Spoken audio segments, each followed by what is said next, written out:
Iz Evanđelja dana. U ono vrijeme dođe Isusu neki gubavac, klekne i zamoli: ako hoćeš, možeš me očistiti. Isus ganut pruži ruku, dotače ga se, pa će mu: hoću, budi čist. Danas ćemo se zadržati samo na Isusovoj emociji, Isusovoj empatiji. Često nam, pored svih događaja, promakne važnost uživljavanja u Isusove osjećaje, a to znači u Božje osjećaje, u Isusovu empatiju, a to znači u Božju empatiju. Isus je ganut. Grčka izvorna riječ zapravo čak ima i dublje značenje i govori o dubini Isusovih osjećaja i dubini Isusovih suosjećanja i doživljaja ljudske patnje. Isus gleda na gubavca.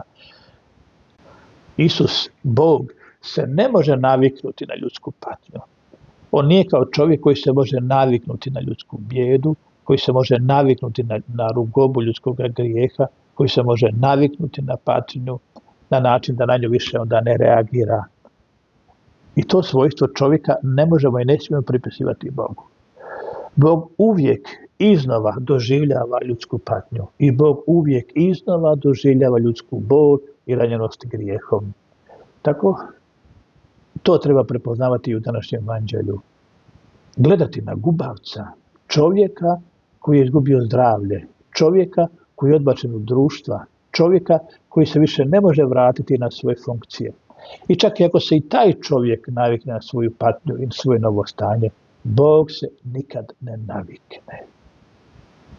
Dragi brate i sestro, svaka tvoja patnja, svaka tvoja muka, svaka tvoja potreba Bogu je duboko na srcu kao nikada nijednom čovjeku, i to uvijek. To moraš imati na umu kad se Bogu obraćaš. Bog nije netko kome treba smekšati srce. Bog nije netko kome treba slomiti srce.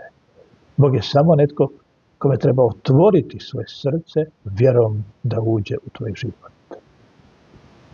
Razmišljajmo o tome danas i molimo za to.